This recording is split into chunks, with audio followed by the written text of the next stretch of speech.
हम लोग स्पाइन सीधी रखेंगे, 3 बार ओम का उच्चारण करेंगे और उसके बाद प्रार्थना। ओम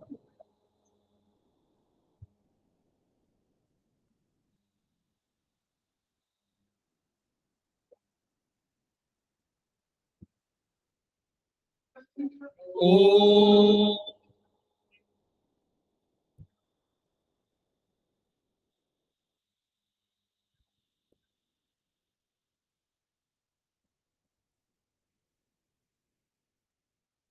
ओम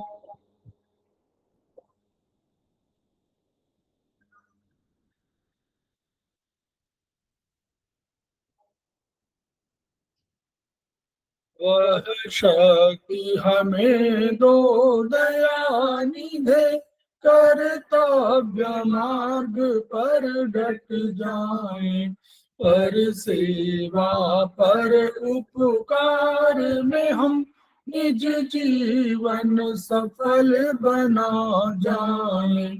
वह शक्ति हमें दो दयानिधे, कर्तव्य मार्ग पर डट जाए। हम दीन दुखी निबलों विकलों के सेवक बन संताप हरे, जो है बिछड़े भूले भटके, उनको तारे खुद तर जाए। वह शक्ति हमें दो दयानिधे, कर्तव्य मार्ग पर डट जाए।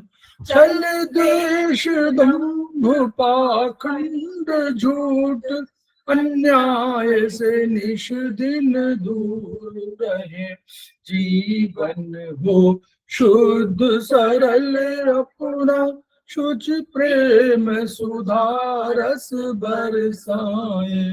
वह शक्ति हमें दो दयानिधे, कर्तव्य मार्ग पर डट जाए।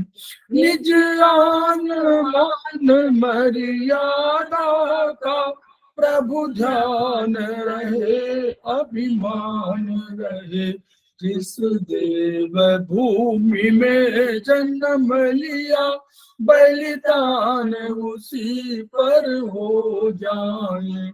वह शक्ति हमें दो दयानिधे, कर्तव्य मार्ग पर डट जाए, पर सेवा पर उपकार में हम निज जीवन सफल बना जाए।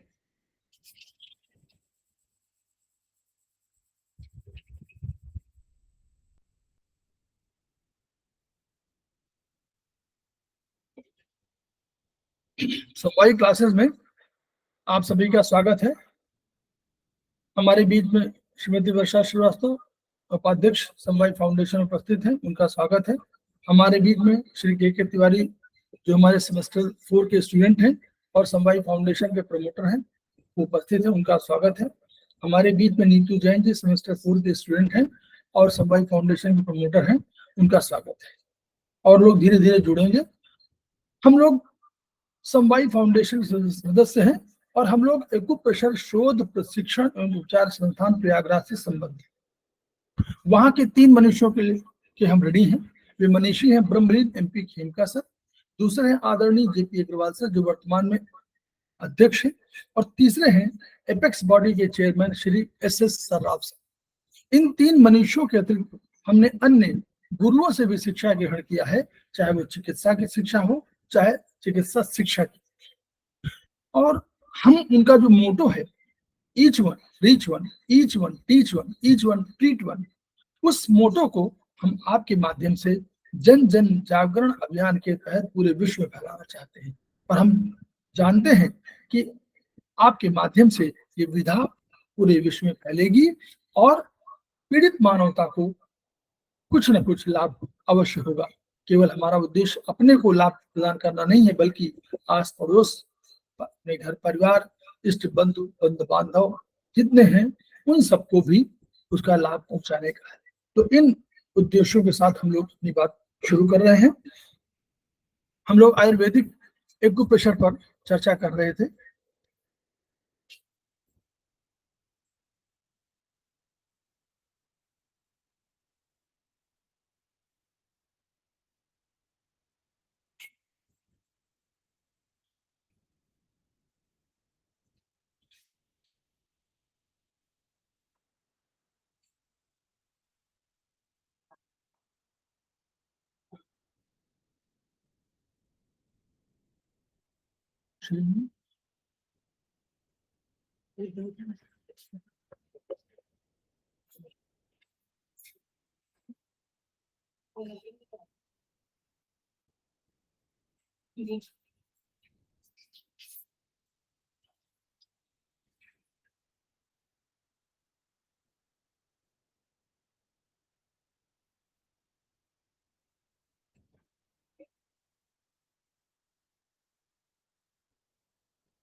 शेयर हो रहा है?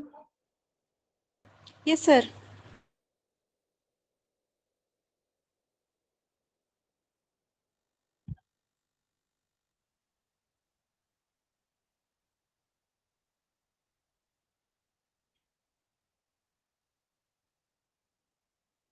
हम लोगों ने पढ़ा था, यहां तक हम लोग पढ़ गए थे। हम लोग सामान्य और विशेष की बात कर रहे थे, ठीक है। तो जो 6 घटक थे, द्रव्य, गुण, कर्म और सामान्य, विशेष और समवाय, ये तो सामान्य विशेष की अवधारणा में ये श्लोक बहुत बढ़िया है। सर्वदा सर्वभावानाम सामान्यम विद्धि कारणम। इसका अर्थ ये है, सर्वदा माने हमेशा, सर्वभावानाम सभी भावों में, सामान्य माने सामान्य, और वृद्धि का कारण है। तो हम लोग कारण और कार्य दो चीजें हम लोगों ने जाना है। कारण वो है जो बीज रूप में है, जैसे बीज हम लोग लगाते हैं तो बीज हम लोगों ने डाला और उससे एक वृक्ष पैदा हुआ। तो जो वृक्ष पैदा हुआ वो तो उसका परिणाम है, यानी वो कर्म फल है, और बीज क्या है, वो कारण रूप है।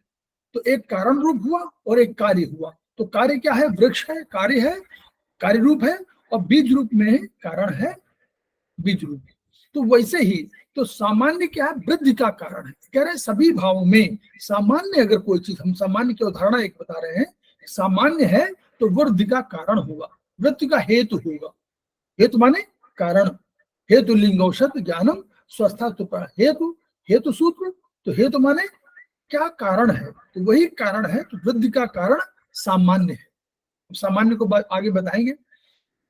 फिर कहा ह्रास हेतु विशेषच, विशेषाच, विशेषाच माने विशेष, ह्रास माने ह्रास का, ह्रास माने कमी, कमी का हेतु क्या है, कमी का कारण क्या है, विशेष।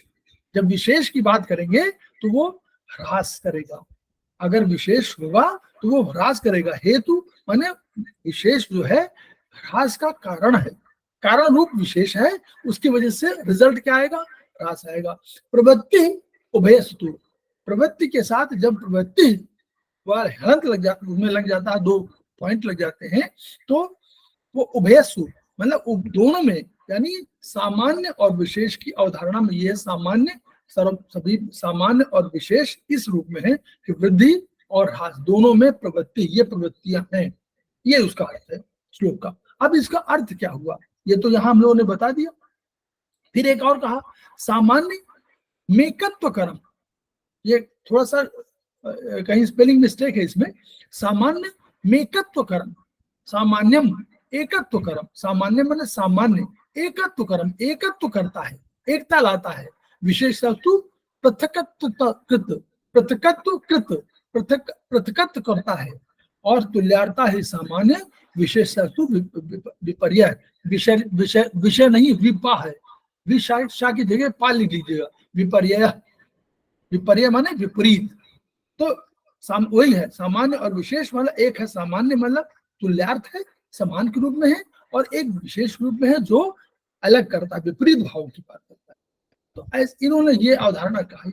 ये अवधारणा का अर्थ क्या था कि जो पूरे प्रकृति में सभी लोग विशेष हैं, यानी हर व्यक्ति जो है वो द्रव्य गुण कर्मों में विशेष है। हम अगर चिकित्सा की बात करें तो द्रव्य होगा, गुण होगा, कर्म होगा। तो सभी द्रव्य और गुण कर्मों में अलग है। हमारे आपके गुण अलग है, सबके गुण अलग हैं। तो इसलिए संसार में इतनी अनंत विशेष हैं, उनको ये तय कर पाना बहुत मुश्किल है कि कितने विशेष हैं। तो उनको कुछ सामान्य गुणों के आधार पर उनको अलग से एक सामान्य बना दिया गया। जैसे एग्जाम्पल इन्होंने दिया कि गेहूं, अब हम लोग कह रहे हैं गेहूं, अब गेहूं में अब ये उन्होंने कहा कि सामान्य, अब देखिए हम लोग चिकित्सा के दृष्टि से पहले उस श्लोक को समझ लें, फिर हम लोग बात करते हैं। चिकित्सा की दृष्टि से सामान्य क्या है? हम लोग कह रहे हैं हमेशा कि द्रव्य है, हमारे पास गुण है और कर्म है। अब देखिए चिकित्सा में यूज, जल एक द्रव्य है, जल की गुण शीतलता है। जल का कर्म भी हमारा हमको मालूम है, जल का कर्म देखिए आगे लिखिए, जल का कर्म क्या है? उत्क्लेद, स्नेह, बंध, विषंद, मार्दव, प्रहलाद, ये उसके कर्म है। और द्रव्य गुण शीत, मंद, मृदु, पिच्छल, रस, ये उसके जल के गुण है। अब इन भावों में द्रव्य में अगर हमको कभी अपनी चिकित्सा में कभी द्रव्य को बढ़ाना हो, यानी द्रव्य माने जल को बढ़ाना हो, तो हम क्या करेंगे? एक जल में एक लोटा पानी और डाल देंगे। जो पात्र है उस पात्र में एक लोटा पानी डाल देंगे तो जल हमारा बढ़ जाएगा, जल में कमी नहीं होगी। तो यानी अगर ये सामान्य, चूंकि सामान्य माने जल में हमने जल ही मिलाया है, तो ये सामान्य द्रव्य है, वही सामान्य द्रव्य है। उस द्रव्य में हमने एक सामान्य द्रव्य मिला दिया तो उसकी संख्या बढ़ गई। तो अगर शरीर में कहीं जल की कमी है तो हम क्या करेंगे? हम शरीर में जल की कमी के आधार पर हम जल बढ़ाएंगे। तो जल हमारा, अगर चिकित्सा के दृष्टि से देखें, दो तरीके हैं। एक तो हम कहेंगे भाई पानी पी लीजिए, दूसरा हमारे पास द्रव्य, हमारे पास एक जल है, हमारे पास जल के रूप में कोई जल है, हमने कोई संख्या दिया है, संख्या के आधार पर आवंटन किया हुआ है। तो हमारे पास जल है 4 नंबर, जल की इकाई जो नंबरिंग सिस्टम है उसमें 4 नंबर दिया है। तो हम क्या, जल को बढ़ाना होगा तो हम 4 को टोन कर देंगे तो हमारा जल बढ़ जाएगा। यही तो हम तरीका चिकित्सक बनाते हैं। तो एक तो ये तरीका हुआ। दूसरा गुण कर्म, अब गुण उसकी शीतलता है। हमको किसी जगह पर कहीं पर शीतलता बढ़ानी है, किसी जगह पर हमको शीतलता बढ़ानी है, तो हम क्या करेंगे? हम देखेंगे शीतलता किसका गुण है। तो हम यहाँ देखते हैं, देखिए हम लोग देखते हैं शीतलता किसका गुण है। तो शीतलता एक जल का गुण है और एक वायु का भी शीतलता गुण है। तो हम लोगों ने देखा कि वायु का शीतलता गुण है और जल का है। लेकिन हमको ये देखना पड़ेगा कि क्या वायु के शीतलता से और जल की शीतलता में अंतर है? तो हाँ अंतर है। क्यों? यहाँ पर इस शीतलता में स्निग्ध भी है, मंद भी है, मृदु भी है, और यहाँ पर इस शीतलता में देखिए नहीं है। इस वायु में लघु तो है, रुक्ष है, खर है। तो हमको मान लीजिए कोई ऐसी शीतलता बढ़ानी है जिसमें कि हमको अधिक वहां रुक्षता न मिले, खरता न मिले, तो हम क्या करेंगे? इस जल के इस शीतलता को बढ़ा देंगे। तो हमको तब भी 4 टोन करना पड़ेगा। तो हमने 4 टोन किया था, एक द्रव्य के आधार पर, एक हमने उसके गुण के आधार पर 4 को टोन किया। अब कहीं पर हमको स्नेह बढ़ाना है, कोई नाराजगी किसी से हो रही है, कहीं कोई नाराज है, उसके साथ स्नेह बंधन करना है, मैत्री भाव करना है, मृतता का भाव लाना है, तो हम क्या करेंगे? तो भी हमको जल बढ़ाना पड़ेगा। तो जल का ये गुण है जो द्रव्य गुण कर्म, तो द्रव्य के जो जल के जो कर्म है उनके आधार पर हमको जल बढ़ाना होगा, तो भी हम 4 टोन करेंगे। चिकित्सा में ये यूज है। इस तरह आपको समझ में धीरे धीरे प्रोटोकॉल ऐसे बनते हैं कि हमको शीतलता बढ़ाना है तो भी 4 टोन, हमको द्रव्य जल बढ़ाना है तो भी 4 टोन, और हमको मृदुता या स्निग्धता या मंदता बढ़ानी है, या दोनों के बीच में एक अच्छे बंधन बनाने हैं, अच्छे स्नेह के बंधन बनाने हैं, तो भी हमको चिकित्सा में 4 को टोन करना है। ये तरीका है, इसको आप धीरे धीरे समझने लगेंगे और ये ऐसे ही प्रोटोकॉल बनते हैं। अगर गेहूं के ढेर में आपने गेहूं मिला दिया तो सामान्य बढ़ गया, लेकिन यदि आप सामान्य इस अवधारणा में गेहूं की जगह कुछ और डाल दें, अगर मूंग डाल दें, तो मूंग को और गेहूं को अलग करना संभव है। क्यों? उसका रंग अलग होगा, उसकी आकृति अलग होगी, तो वो हमको विशेष रूप में पहचान में आ जाएगा, तो उसको अलग कर सकते हैं। लेकिन गेहूं में आपने गेहूं मिला दिया तो फिर आप नहीं पहचान पाएंगे कि पहले वाला गेहूं कौन था और बाद वाला गेहूं। तो सामान्य क्या है? एकत्व कर रहा है, वो बढ़ रहा है, लेकिन विशेष हमेशा हमेशा जो है विपरीत भाव को लेकर रहता है, उसको आप अलग कर सकते हैं। तो संसार में इतनी विशेष वस्तुएं थी, उनको कुछ चीजों में सामान्य और विशेष में बांटा गया। फिर ये देखा गया कि क्या इस विशेषता की इतने संसार के इतने विविधता भरे उसमें हम कुछ ढूंढ नहीं सकते कि सामान्य कुछ हो तो ये हो। जैसे मनुष्य का हुआ, तो उनका मनुष्यों में देखा कि वो 2 पैरों से चल रहे हैं। उन्होंने देखा कि जो पशु हैं वो 4 पैरों से चल रहे हैं। तो उन्होंने सभी प्राणियों के, प्राणी सामान्य थे, लेकिन उनके आधार पर उन्होंने सामान्य और विशेष की अवधारणा की कि एक सामान्य है, माने अगर मनुष्य है तो मनुष्य सामान्य। फिर उन्होंने कहा कि पशु है तो पशु सामान्य, तो पशु से और मनुष्य को भिन्न करके विशेष कर दिया गया। फिर इन और सब मनुष्य में भी जो उसका विशेष गुण था वो तो ऑलरेडी एग्जिस्ट कर रहा है, वो सबके अंतरात्मा में है, वो सबके अंदर है, वो विशेष गुण अपने आप। लेकिन एक सामान्य अवधारणा ये हुई कि जो मनुष्य है उनको, फिर मनुष्यों में कहा गया कि स्त्री और पुरुष, उनका स्त्री है तो उनके ये चीजें हैं, ऐसे तो स्त्री है, और ये पुरुष है तो ये चीजें, तो स्त्री और पुरुष को कर दिया गया। तो अब 6 पुरुषों में एक 7वां पुरुष आ जाएगा तो 7वां पुरुष ऐड कर देगा, यानी पुरुषों की संख्या में वृद्धि हो जाएगी। लेकिन 6 पुरुष हो और एक नारी आ जाए तो वो संख्या में वृद्धि नहीं होगी, वो विशेष रूप में रह जाए। तो इस अवधारणा पर, तो ये अवधारणा हमें ना पढ़िएगा, इसको हम आपको जिस बताते चल रहे हैं। फिर इसके द्वारा क्या हुआ, बस अब मनुष्य को भी, जैसे मान लीजिए राम श्याम तमाम नाम, उन नामों को हम लोग सामान्य उदाहरण में रख सकते थे कि ये मनुष्य है, इसलिए इनको ये पुरुष है, इनको ये नारी है, इनको इस रूप में, तो है सब विशेष सभी, लेकिन उनको एक सामान्य वर्ग में रखने की अवधारणा हुई। इससे क्या हुआ उल्टा, इससे क्या हुआ, विकास की जो प्रक्रिया है, जो हम ये कह रहे हैं कि हम पूरे संसार को माप सके, इस सामान्य और विशेष के आधार पर हम मान सकते हैं।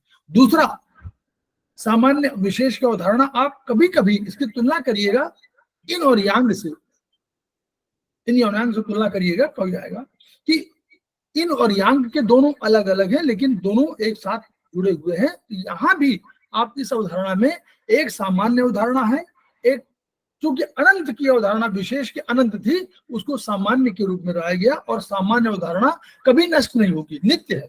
आगे चल के पढ़ेंगे आप इसको। नित्य अवधारणा, नित्य अवधारणा क्यों है?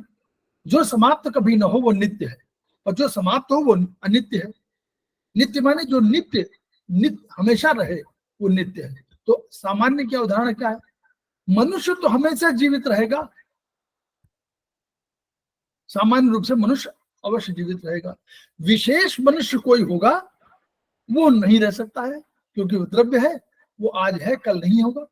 तो विशेष कोई मनुष्य है तो वो तो नहीं रहेगा, लेकिन सामान्य मनुष्य हमेशा रहेगा। तो सामान्य की अवधारणा नित्य की अवधारणा है, और विशेष की अवधारणा अनित्य की अवधारणा है। लेकिन अब और देखिए, लेकिन सब अगर हम कोई कंडीशन लगा दें तो इस कंडीशन के आधार पर ये जो सामान्य और विशेष की अवधारणाएं भी बदल जाएंगी। जैसे वहां इन और यांग की अवधारणाएं बदल जाती थी, कभी इन यांग हो जाता था और कभी यांग इन हो जाता था।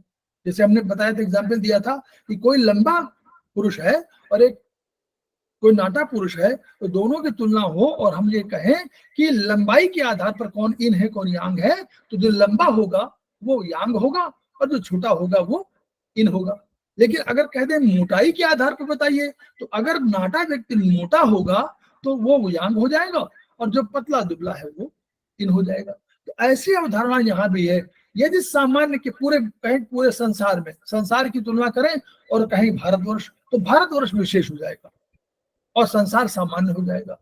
फिर भारतवर्ष में आए और कहें उत्तर प्रदेश और अन्य, तो हम कहें उत्तर प्रदेश विशेष हो जाएगा और सब सामान्य हो जाएंगे। फिर उत्तर प्रदेश में हम कहें प्रयागराज, तो प्रयागराज विशेष हो जाएगा, उत्तर प्रदेश सामान्य हो जाएगा। फिर प्रयागराज में किसी मोहल्ले का नाम ले तो कहेंगे वो विशेष हो जाएगा और पूरा प्रयागराज सामान्य हो जाएगा।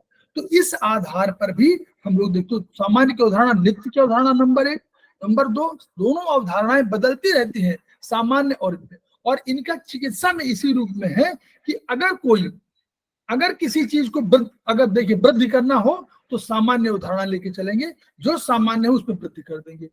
अब मान लीजिए आपको ठंडक लगी है, चिकित्सा में ठंडक लगी है, शीत है, अब हम शीत को अगर शीत और यूज कर दें, कोल्ड ड्रिंक और पिला दें, ठंडे पानी से और स्नान करा दें, तो शीतलता बढ़ेगी, सामान्य गुण बढ़ेगा, तो उसकी बीमारी बढ़ जाएगी। इसके विपरीत ह्रास मान लिखा ना, ह्रास हेतु विशेष, मतलब ह्रास करना हो, मतलब कमी लाना हो तो विशेष गुण को, द्रव्य को यूज करेंगे। कैसे होगा? अगर सामान्य चिकित्सा में अगर किसी को ठंडक लगी है तो कहेंगे कि आप चाय पी लीजिए, कॉफी पी लीजिए, गर्म कॉफी पी लीजिए, उसको कहेंगे कंबल से उड़ा दीजिए। चिकित्सा में जब कहीं करना होगा तो हम कहेंगे जो शीतलता गुण के विपरीत गुण हो उस गुण को वृद्धि कर दीजिए। तो हम कौन से गुणों को वृद्धि करेंगे? हम अपनी चिकित्सा में कौन सा गुण वृद्धि करेंगे शीतलता उठाने के लिए? आप लोग बताइए। शीतलता घटाने के लिए ना? यस, घटाने के लिए अग्नि बढ़ाएंगे बस। तो अग्नि 3 नंबर है। तो अगर हमको शीतलता घटानी है तो 2 काम कर सकते हैं हम। शीतलता पहले घटाएं तो 4 को घटा दें और 3 को बढ़ा दें। तो ये हमारी चिकित्सा का आधार होगा, जो इसी सामान्य और विशेष की अवधारणा पर आधारित है। तो जब कभी चिकित्सा में हमको ये करना हो कि हमको गर्मी बढ़ानी है, शीतलता घटानी है, तो हमको 4 को सिलेक्ट करना पड़ेगा, 4 को सिलेक्ट करना पड़ेगा और 3 को टोन करना पड़ेगा। और अगर हमको अग्नि बढ़ानी है तो 3 को हम, अगर अग्नि को घटानी है तो 3 को सिलेक्ट करना पड़ेगा और जल को बढ़ाना पड़ेगा। तो ये जो हमारे प्रोटोकॉल बनते हैं इन आधारों पर बनते हैं। तो ये सामान्य और विशेष का अवधारणा है। तो ये देखिए सापेक्ष अवधारणा बदलती है, वही पूरा लिखा हुआ है, उसी के आधार पर आप लोग समझिए। तो ये इस अवधारणा के आधार पर चिकित्सा में कहाँ यूज होना है ये हम लोगों ने देख लिया। ठीक है, अब हम लोग एक लास्ट में आ रहा। अब देखिए इसके आधार पर, इसके आधार पर जो सामान्य गुण है, एक तो सामान्य गुण थे, हम लोगों ने कहा था ये 10 सामान्य गुण है। इन्होंने क्या किया, इन सामान्य गुणों को भी विशेष तत्वों के साथ जोड़ दिया। इन सामान्य गुणों को भी विशेष गुण मानते हुए, सामान्य में विशेष तत्व है ना, सब में सामान्य विशेष।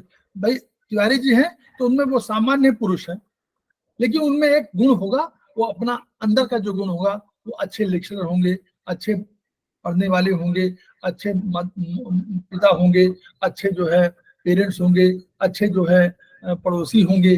जो ये व्यवहार है वो विशेष का व्यवहार है। तो हर सामान्य में विशेष होता है और विशेष में सामान्य होता है।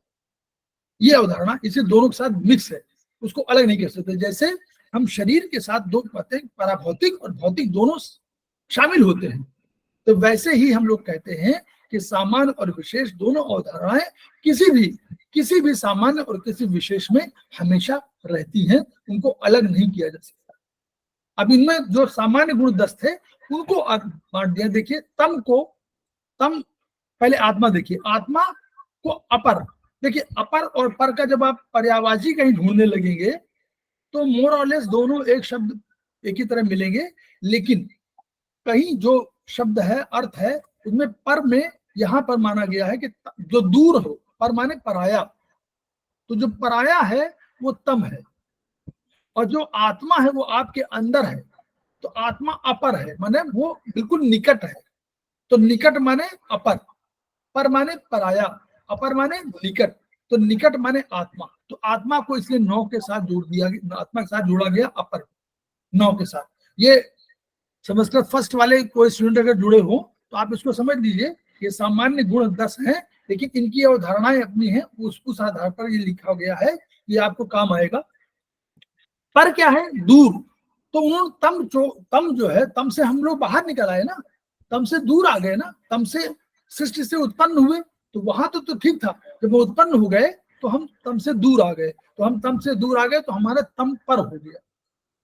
फिर युक्ति, इसको युक्ति को आकाश के साथ जोड़ा गया। अब इसलिए जोड़ा गया क्योंकि और सब मिल रहे थे, इसलिए हो सकता है युक्ति को अलग से जोड़ा। युक्ति का वैसे अर्थ बुद्धि के संदर्भ में है। मैं बता दूं, जो आयुर्वेद में है तो उसमें युक्ति का संबंध हमेशा बुद्धि के संदर्भ में है।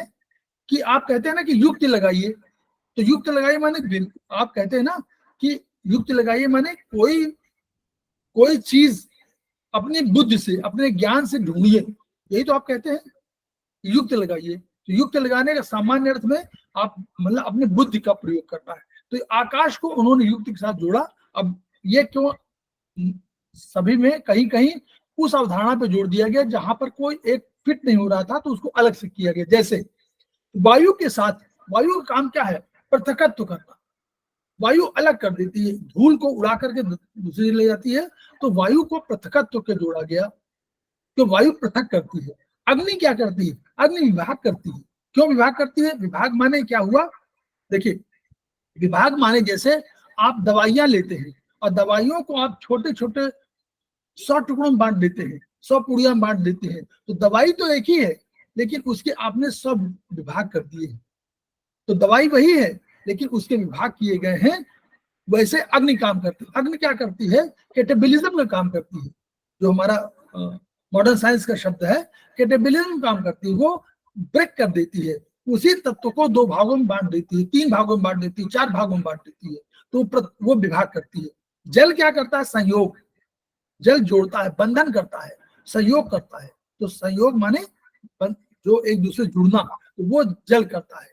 पृथ्वी में क्या है? पृथ्वी का जो है परिमाप है। पृथ्वी के अंदर एक परिमाप है, मतलब उसकी लंबाई चौड़ाई जान सकते हैं कि उसकी परिधि कितनी है, उसका क्षेत्रफल कितना है, इसमें ये सब चीजें। तो पृथ्वी परिमाप को, पृथ्वी के संदर्भ में परिमाप को सामान्य गुण माना गया। काल जो है हमेशा संख्याओं में इसलिए किया गया कि काल को हम ये कहते हैं कि जाड़ा है, गर्मी है, बरसात है, 6 ऋतुएं हैं, 3 वो है, 12 महीने हैं, 365 दिन है। तो हमेशा संख्याओं के संदर्भ में आप काल की गणना करते हैं, इसलिए संख्या को काल के साथ जोड़ा गया। दिशा को हम एक दिशा में, आज इधर चल रहे हैं, कल भी चल रहे हैं। स्कूल हमारा, अगर हम जा रहे हैं, कॉलेज स्कूल जा रहे हैं, तो हमारी दिशा निर्धारित है। तो हम कहते हैं कि ये हम उसी डायरेक्शन में डेली बढ़ते हैं और डायरेक्शन भूलते नहीं। तो वो दिशा को अभ्यास के साथ जोड़ा गया। और मन को संस्कार, मन क्या है? संस्कार क्या है? जैसे जैसे संस्कार माने क्या? संस्कार माने केवल यही नहीं कि अभ्यास के माध्यम से संस्कार होता है। एक तो ये अर्थ है कि जैसे जैसे करत अभ्यास के जड़ मत हो सुजान, मतलब अगर कोई जड़ बुद्धि भी है तो अभ्यास के माध्यम से वो सुजान हो जाता है, मतलब अच्छा व्यक्ति बन जाता है। तो वैसे ही अभ्यास के माध्यम से केवल आप उस गुण को ही, जो आपके पास एग्जिस्टिंग गुण है, जो आपके पास गुण एग्जिस्ट कर रहे हैं, उन गुणों की वृद्धि नहीं करते, बल्कि उनके साथ साथ कुछ अन्य गुणों की वृद्धि करते हैं। अगर आप कोई अभ्यास कर रहे हैं पढ़ने का, तो आप अपना विषय जो पढ़ रहे हैं वो पढ़ते पढ़ते दूसरे विषय पर भी आप पढ़ना चाहते हैं। तो ये जो आपका संस्कार है, ये जो संस्कार है, पढ़ने का संस्कार हो गया। आपको अच्छे गुणों, जहां एक गुण आपके पास है, उसका निरंतर अभ्यास आप कर रहे हैं, तो उस गुण के साथ अन्य गुण आकर्षित होंगे आपकी तरफ और आप उन गुणों के स्वामी बन जाएंगे। आप उन गुणों के भी स्वामी बन जाएंगे। यह संस्कार का अर्थ है कि संस्कार जो है अच्छे गुणों की सृष्टि जिसमें हो, वो संस्कारी व्यक्ति है। तो ये इस रूप में इनको समझिए। अब विशेष गुण देखिए, वो भी सामान्य है और आकाश का। अब ये इस द्रव्य के विशेष गुण के रूप में है।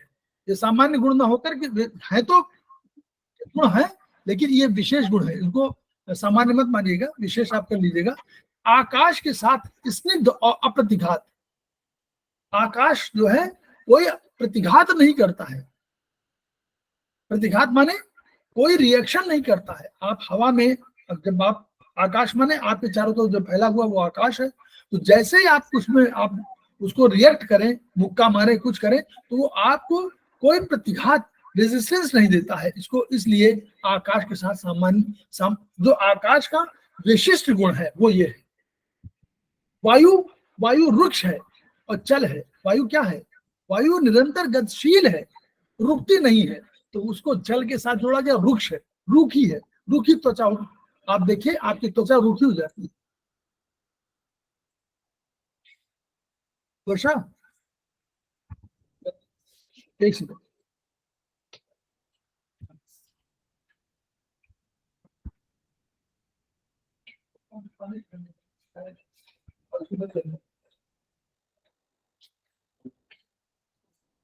तो फिर अग्नि के साथ उष्ण और तीक्ष्ण, ये उसका विशिष्ट गुण है। इसलिए जब कभी अग्नि की बात हो तो आप समझें कि अगर उष्ण की बात हो, तीक्ष्ण की बात हो, तो अग्नि। जल शीत और मंद है, और पृथ्वी गुरु और शांत है, भारी है, कंसंट्रेटेड अधिक है। इसलिए ये वो है, ये रूप, ये जो है नीचे वाले जो है वो विशिष्ट गुण है आकाश के, वायु के, अग्नि के, जल के, पृथ्वी। समवायु भाग हम लोगों ने पढ़ा था, सब शुरू पढ़ता है, बताया था उन्होंने। देखिए, समवायो अपृथक भाव द्रव्यादीना गुणेन्मतः, ये उसमें ये भूम्यादीना है, कहीं कहीं द्रव्यादीना है, तो मैं दोनों कर रहा हूँ। भूम्यादीना भी है, किसी किसी चरक संहिता के टीका में द्रव्यादीना लिखा हुआ है, मतलब द्रव्य आदि। तो भूमि भी द्रव्य है, तो वहां द्रव्य का संदर्भ भी है और भूमि का संदर्भ दोनों है, दोनों लागू है।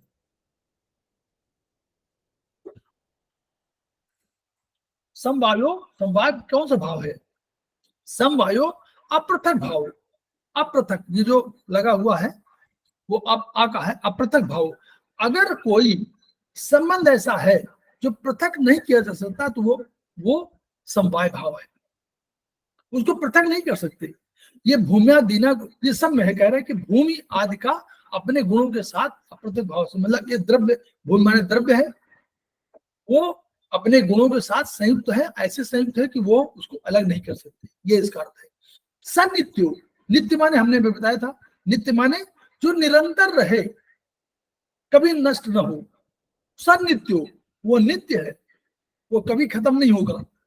क्योंकि यत्र ही द्रव्यम, यत्र ही द्रव्यम, जहां द्रव्य है, यत्र माने यहाँ, जहां, यत्र माने जहां, ही द्रव्यम, ही केवल कंजंक्शन के रूप में यूज होते हैं। तो यत्र ही द्रव्यम, जहां द्रव्य है, ही माने है नहीं, ही माने कंजंक्शन, जोड़ा गया है।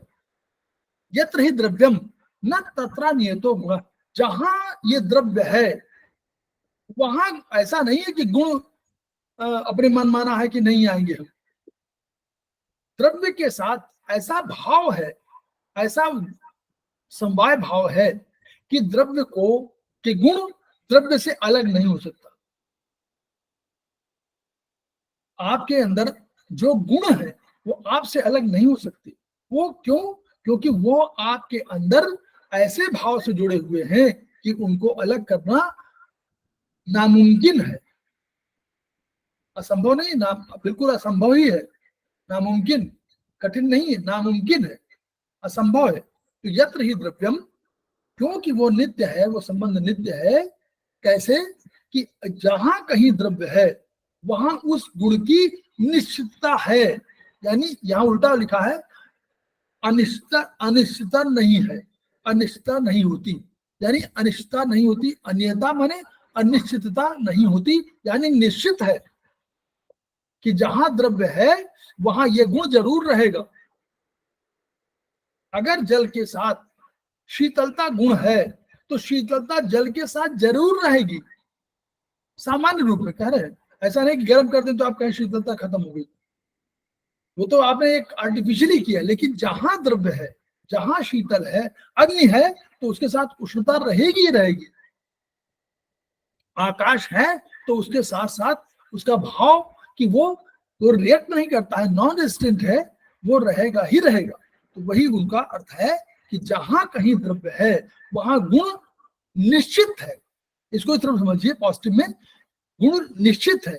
यहाँ उल्टा लिखा है कि यहाँ गुण की अगर द्रव्य है तो वहां गुण की अनिश्चितता, अनिश्चितता माने अनियतता नहीं होती, यानी नियत होता है, नियत है, तय होता है।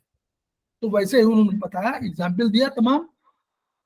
कोई भी आकाश द्रव्य है, इसका कर्म अप्रतिघात है, गुण शब्द है, तो कर्म गुण जितने भी हैं सब, और इनका समवायी कारण का, समवायी कारण यहाँ देखिए, कारण मत लिखिए कभी, यहाँ लिखा हुआ समवायी कारण, कारण माने वही कारण कार्य, समवायी कारण माने जोड़ने वाला जो कारण है, जो रीजन है, जो बीज रूप है, वो यही द्रव्य है, सब में है।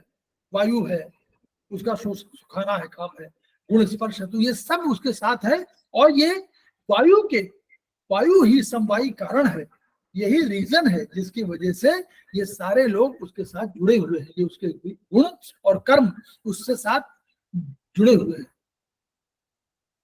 ये सब उसी तरह पूरे सब में है, मन द्रव्य सब में, सारे उसमें। आप इसको काल द्रव्य है, वो काल द्रव्य है, तो उसका काम क्या है, नष्ट करना है किसी प्राणियों को। तो उसमें शीत है, उष्ण है, वर्षा, जो भी होगा वो नित्य है, व्यापक है, और ये उसको अलग नहीं कर सकते कि आज ये कहें कि नहीं अब ये इस वर्ष बरसात में बिल्कुल नहीं होगी, बस बारिश का मौसम समाप्त किया जाता है, ऐसा नहीं हो सकता। बारिश भी होगी, जल भी बरसेगा, गर्मी भी आएगी, शीतलता भी होगी, सब होगा, नित्य व्यापक है। ऋतुएं भी उसी तरह होंगी, तो ये सब नित्य है। दिशा का भी काम उसी तरह चलेगा, दिशा भी तय है, और दिशा का अपना एक व्यवहार है, जो भी है वो सब तय है, उसको आप अलग नहीं कर सकते। द्रव्य को, आत्मा द्रव्य है, उसका जो है कर्म है, जाती है, आती है, जो काम करती है आत्मा, वो उसके उस रूप में, देखिए यहाँ पर द्रव्य है, आत्मा द्रव्य की बात कर रहे हैं हम लोग, आत्मा उसकी गीता की आत्मा की बात नहीं कर रहे। यहाँ जो है आत्मा द्रव्य है, वो कर्म गमन है, कभी जाती कभी आती है, जाना आना उसके साथ वो है। तो जो साथ साथ और गुण है वो भी जुड़े हुए हैं, वो जो उसके और गुण हैं वो भी जुड़े हुए हैं, लेकिन इनके समवायी कारण, यानी ये आत्मा के कारण ही आत्मा द्रव्य है, और आत्मा के कारण ही ये सारे, देखिए आत्मा क्या है, आत्मा के अंदर क्या है, बुद्धि भी तो है, अहंकार भी तो है, तो सुख दुख, इच्छा द्वेष, धर्म अधर्म, ये सब उसके साथ जुड़े हुए हैं आत्मा के साथ। तो ये जो जुड़े हुए हैं भाव, ये भाव है ना, ये भाव जुड़े हुए हैं, ये कर्म है, ये गुण है, ये भाव है, जुड़े हुए हैं। तो ये इन्हीं का समवायी कारण, द बीज रूप कौन है, आत्मा। आत्मा है, इसलिए ये सब है। ऐसा नहीं हो सकता कि छोड़ के आत्मा को चले जाए। ये आत्मा है तो ये सुख भी होगा, दुख भी होगा, इच्छा होगी, द्वेष होगा, प्रयत्न होगा, धर्म होगा, अधर्म होगा, ये उनके साथ है। अब हम लोग तम की बात पहले कर चुके हैं 10 द्रव्य सिद्धांत में। तो तम को 10वां द्रव्य माना गया। ये चरक संहिता में भी वर्णित किया गया, आयुर्वेद में वर्णित हुआ, इस पर डिस्कशन हुआ। लेकिन चूंकि इसका अंतर्भाव, देखिए तेज के भाव में अंतर्भाव माने आंतरिक भाव, अंतर्भाव माने जो इसके अंदर एग्जिस्टिंग। तो क्या हुआ, जैसे तेज माने प्रकाश, जैसे ही प्रकाश का अभाव होगा, यानी प्रकाश नहीं रहेगा, वैसे ही अंधकार, वैसे ही तम डेवलप कर जाएगा, और जैसे ही प्रकाश आ जाएगा वैसे ही अंधकार समाप्त हो जाएगा। तो इसको चरक संहिता में डिस्कस किया गया, लेकिन इसी भाव और अभाव के कंसेप्ट में, कि अगर कोई भाव है तो अगर कोई गुण है, गुण का भाव है, तो उसका अभाव भी तो है कभी। अगर कहीं बारिश हो रही है तो जब बारिश नहीं होती है तो भी तो बारिश का कंसेप्ट है। इस फिलोसफिकल कंसेप्ट से इसको माना गया, ठीक है। तो इस रूप में इसको माना गया कि उन्होंने इसको द्रव्य के रूप में नहीं माना, इसीलिए उन्होंने कहा कि खाद्यम आत्मा मन कालो दिशस द्रव्य संग्रह और सेंद्रियम चेतनम द्रव्यम निरिंद्रियम अचेतनम। लेकिन हम लोगों ने एक्यूप्रेशर शोध प्रशिक्षण उपचार संस्थान ने हमारे आदरणीय जेपी अग्रवाल साहब के नेतृत्व में जो माना, तो 10वें को उन्होंने इसलिए मान लिया क्योंकि वर्चुअली इसी से सृष्टि की उत्पत्ति हुई है और इसके ऋग्वेद के 10वें मंडल में इसका उल्लेख है। ऐसी दशा में इसको ये मान लिया गया कि तम भी है, तम से हमारी उत्पत्ति हुई है। तो हमारे इससे फायदा ये हो गया कि चिकित्सा में हमको तो आसानी हो गई। हमारे पास 10 हाथ की उंगलियां थी और 10 हमारे पास द्रव्य हो गए, तो हमको आसानी हो गई प्लॉटिंग में। अब देखिए 10 उत्पत्ति सिद्धांत यही से डेवलप हुआ। चरक संहिता में 9 द्रव्य हैं, हम 10 द्रव्यों की बात कर रहे हैं। तो ये 10 आकाश वायु अग्नि खाद्य आत्मा मन कालो दिशस्थ द्रव्य संग्रह, तो दिशस्थ के साथ साथ तम भी जोड़ लीजिए। तो वो जो है वो हुआ, उनको हम लोगों ने कैसे प्लॉट किया उसमें देखिए। 0 मतलब जो 10वां था उसको 0 कर दिया गया। क्यों? आप देखें कि जो मूलभूत हमारे अंक हैं वो 0 से 9 है, फिर 1 और 0 हो जाता है, 1 और 1 हो जाता है, तो यानी मूलभूत जो संख्याएं हैं वो 9 की हैं। तो इसलिए 10वां नंबर जो हुआ 0 हो गया, तो इसलिए 10वें स्तंभ को हम लोगों ने 0 नंबर दे दिया। तो 0 और 9 बड़ी संख्याएं थी, बड़ी संख्या मतलब 0 बड़ी 10 बड़ी है, 9 बड़ी है। उसी तरह 0 और 9 जो एनर्जी लेवल पर थी वो दो, वो भी जो उनसे जोड़ने की बात हुई तो दो बड़ी बड़ी एनर्जी थी। आत्मा बड़ी एनर्जी, सूक्ष्मतम लेकिन बहुत अधिक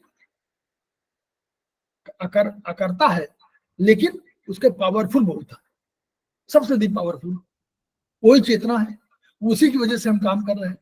तो 0 और 9 को अलग रखा गया, तो एक वृत्त बनाया गया। ये वृत्त जैसे आपने देखा वहां चाइनीज सिद्धांत में, ऐसे हम लोग भी सिद्धांत बनाए। तो हम लोगों ने वृत्त बनाया, वो सर्किल बनाया, और सर्किल बनाने में हम लोगों ने क्या किया, 0 को नीचे रखा क्योंकि सृष्टि उत्पत्ति हुई। 0 को हम लोगों ने तम को नीचे रखा, उत्पत्ति हुई है, और 9वें नंबर को जो आत्मा था उसको शीर्ष पर रख दिया गया। आत्मा को हम लोगों ने शीर्ष पर रख दिया, नीचे हम लोगों ने रख दिया। लेकिन नीचे वाला दिखाई पड़ रहा है, नीचे ये नीचे रखा हम लोगों ने, ये नीचे रखा, ये नीचे दोनों दिखाई दे रहा ना, नीचे रखा तम को और ऊपर रख दिया हम लोगों ने आत्मा को। तो इस तरह हमारा 0 9 बन गया। अब 4, अब हमारे पास 8 बची, तो 8 जो हमारे तत्व बचे, जो द्रव्य बचे, उन द्रव्यों को हम लोगों ने दो आधार पर बांटा। एक कुछ अधिक सक्रिय ऊर्जाएं थी और एक कुछ कम सक्रिय ऊर्जाएं थी, उनके आधार पर बांटना हुआ। तो एक तरफ दाएं बाएं समझिएगा, दाएं बाएं किसी तरफ हो, अब अभी यहां दाएं बाएं समझ लीजिए। तो हम लोगों ने क्या किया, एक तरफ आकाश को, जल को, पृथ्वी को और मन को रख दिया जो कम सक्रिय ऊर्जाएं के रूप में थी, और एक तरफ अधिक सक्रिय ऊर्जाएं वायु, अग्नि और काल और दिशा को रख दिया। तो इस तरह हम लोगों ने बांट दिया। तो और डायरेक्शन जो है ऊर्जा को 0 से 1, 1 से 2, 2 से 3, 3 से 4, वही देखिएगा 0 से 1 जा रहा है, देखिए ये 0 से 1, 1 से 2, 2 से 3, 3 से 4, 4 से 5, 5 से 6, 6 से 7, 7 से 8, 8 से 9, ऊर्जा का वही हुआ। 0 से लेकर 1, 1 से 2, 2 से 3 ये रखा गया, लेकिन सक्रिय और कम सक्रिय ऊर्जाओं के आधार पर इसको बांटने का ये बनाया गया। तो ये हमारा सृजनात्मक चक्र हो गया कि 0 से 1 आकाश बना, आकाश से वायु, वायु से अग्नि, अग्नि से जल, जल से पृथ्वी, पृथ्वी से काल, दिशा, मन, आत्मा। ये इस तरह 10 उत्पत्ति सिद्धांत बनाया गया। अब ये कहां रखा गया ये आगे बता रहे हैं। जब प्लॉटिंग की बात आई तो हमारे इस सिद्धांत के पहले वो सिद्धांत आ चुका था। कौन? हम लोगों ने सिद्धांत बनाया था जो शुरू में आयुर्वेद ने बनाया, उसमें कहा कि यावंतो ही लोके मूर्तिमंतो भाव विशेषा तावंता पुरुषे, और यावंत पुरुषे तावंतो लोके। जो भी मूर्तिमान भाव ब्रह्मांड में है वो हमारे पुरुष में है, और जो भी पुरुष में है वो हमारे ब्रह्मांड में है। तो उस आधार पर हम लोगों ने कहा कि हम लोग की समानता ब्रह्मांड से है। लेकिन प्रोफेसर तारक जेबू जो कोरिया के महान वैज्ञानिक हुए और महान दार्शनिक हुए, उन्होंने ये कहा कि हम जैसे ब्रह्मांड की तुलना कर रहे हैं, वैसे हम अपने शरीर की तुलना अपनी हथेलियों से कर सकते हैं, अपने तलुओं से कर सकते हैं। तो इस आधार पर उन्होंने हथेली में उसी रूप में माना और इन हथेलियों पर स्थापित कर दिया। तो उनका सिद्धांत पहले आ गया था 1975 के 88 से पहले आ चुका था उनका सिद्धांत। और हम लोगों का संस्थान जो है ये 2001 के बाद डेवलपमेंट है आयुर्वेदिक एक्यूप्रेशर का। तो हमारे पहले सिद्धांत जो था, तो हमको प्लॉटिंग में आसानी हो गई। हमने उस सिद्धांत का आश्रय लिया और उस सिद्धांत के आधार पर हाथों में हम लोगों ने द्रव्यों की प्रतिस्थापना कर दिया। अब कैसे किया?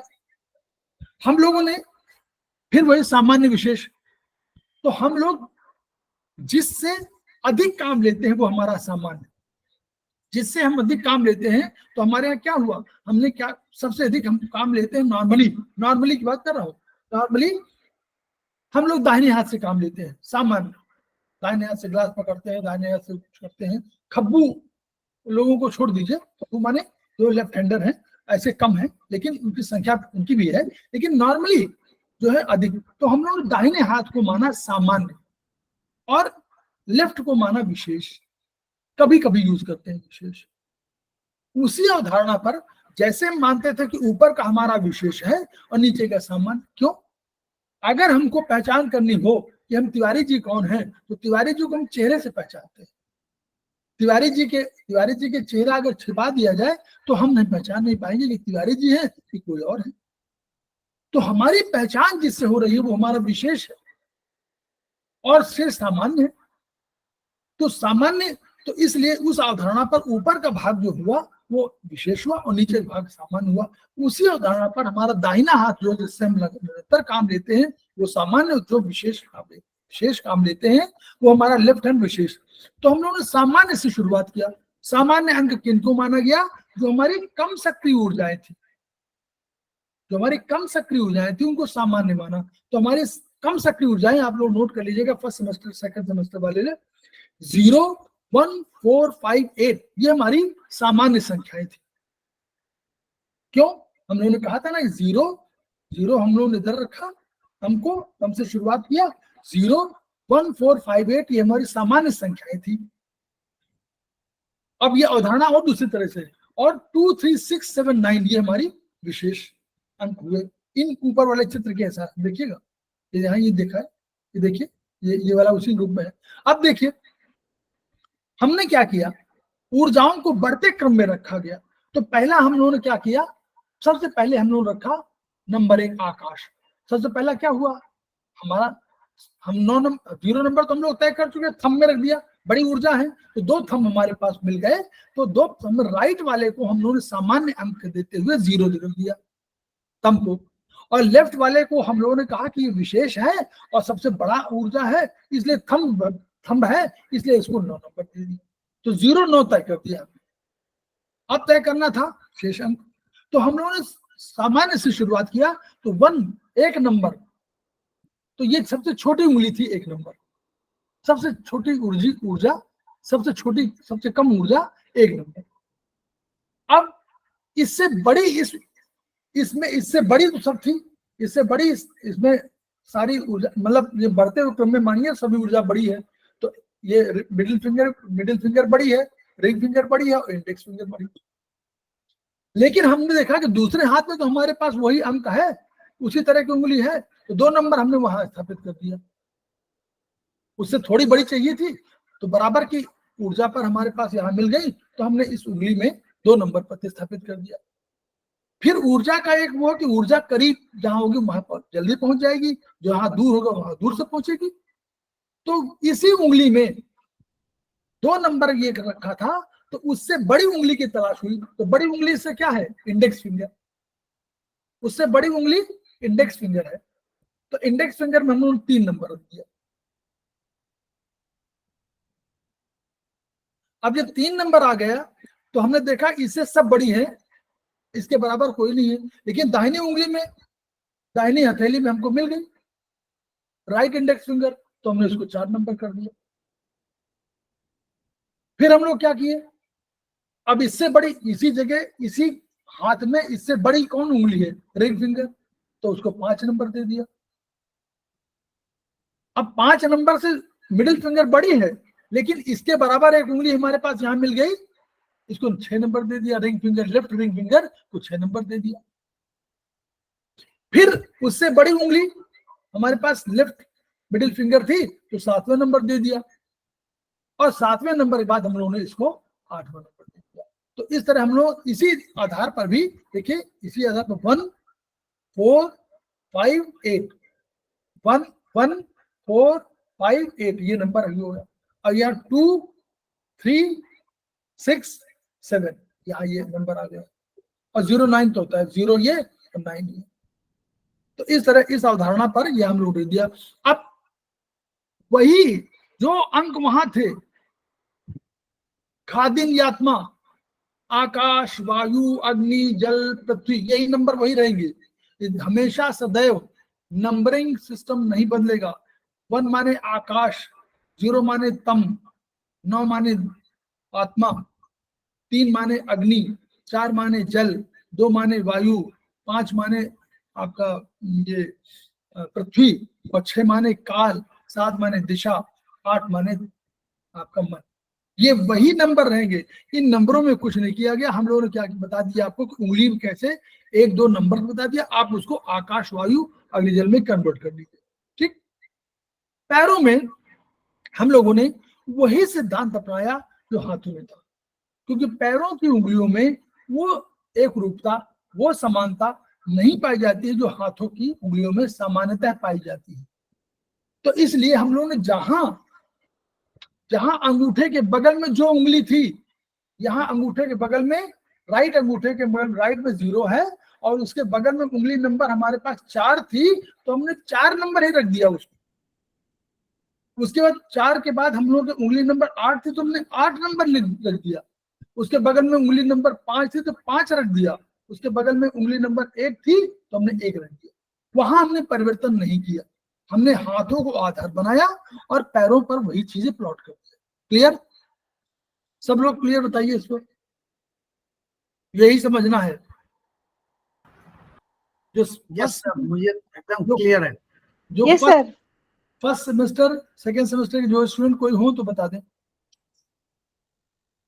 सर हम लोग भी इसमें फर्स्ट सेमेस्टर में ही है, बहुत अच्छा लग रहा है। नहीं, फर्स्ट सेमेस्टर में एक आध लोग जुड़े हुए हैं शायद। अच्छा, कोई है? प्रतिभा मैम है क्या? प्रतिभा मैम? सर आई तो थी वो। अच्छा ठीक, कोई बात नहीं, ठीक है।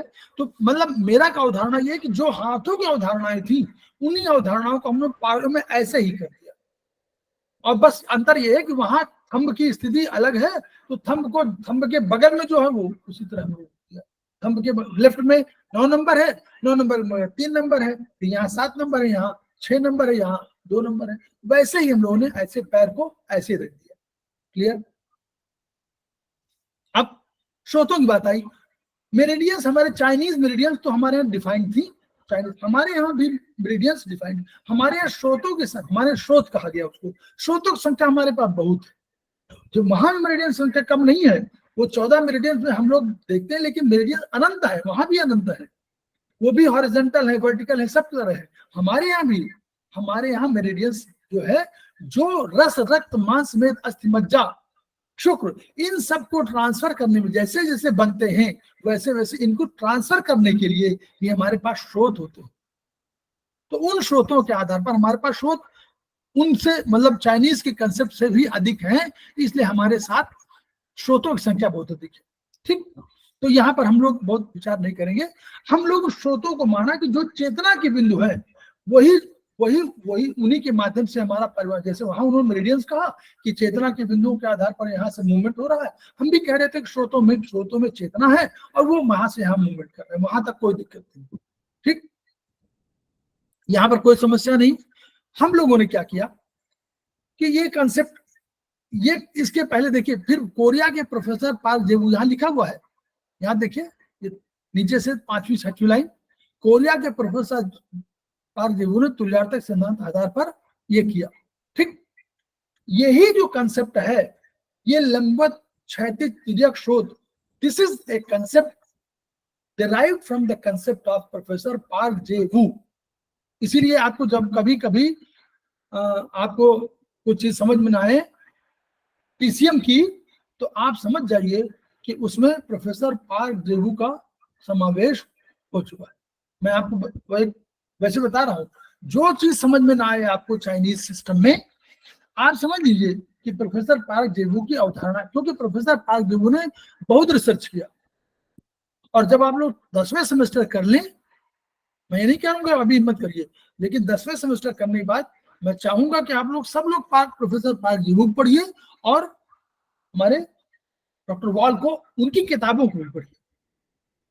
कंसेप्ट, ओरिजिनल कंसेप्ट, मतलब क्योंकि ओरिजिनल थिंकर है ना वो, तो और टीसीएम भी ओरिजिनल थिंकर थे, तो जो टीसीएम किताब तो हम लोग चाइनीज वाले में लिखी होंगी तो उसका ट्रांसलेशन कहीं आएगा, इन लोगों ने इंग्लिश वगैरह में लिख दिया है, तो वहां से आपको कंसेप्ट क्लियर हो जाएगा। लेकिन यही तो हमारा वर्टिकल और हॉरिजॉन्टल स्पाइरल मीडियन वहां के होमो, हेट्रो, न्यूट्रो पर आधारित सिद्धांत।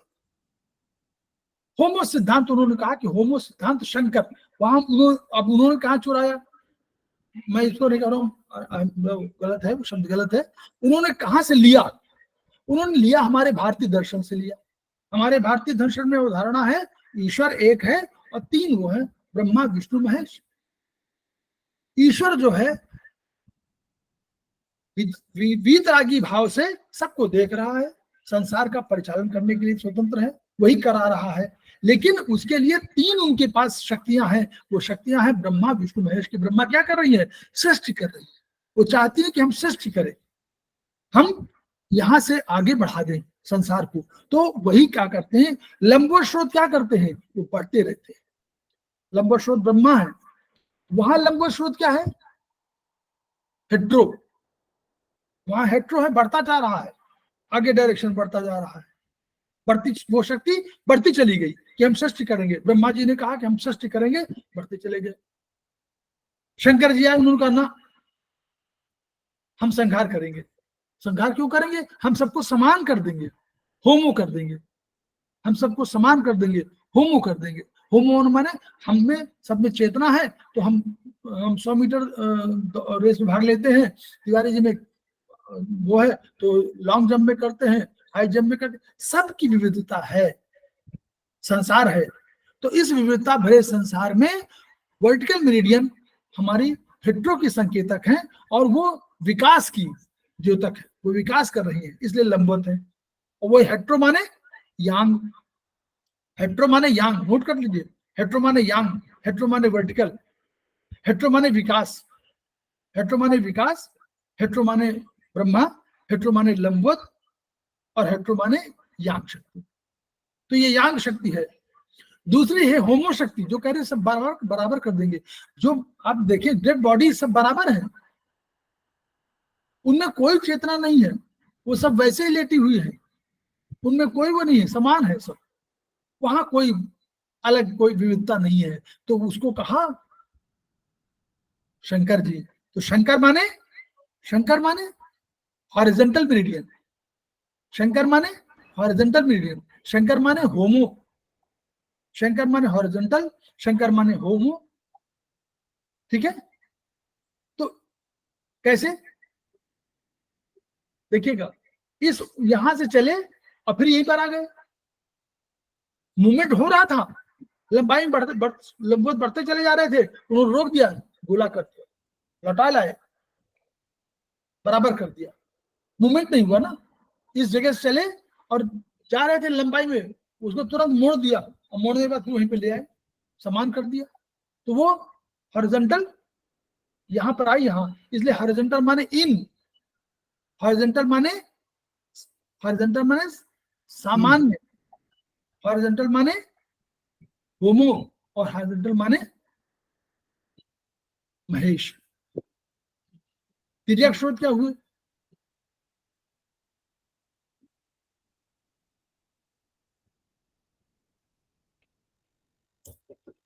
हेलो, हाँ हाँ हाँ शर्मा जी,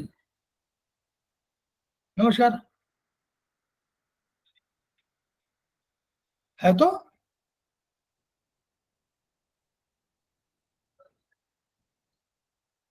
वो तो एक ही है, वही ग्रुप में तो डाली डाली है। हाँ बिल्कुल वही है, एक ही रहती है, उसमें बार बार डाल देते हैं वही।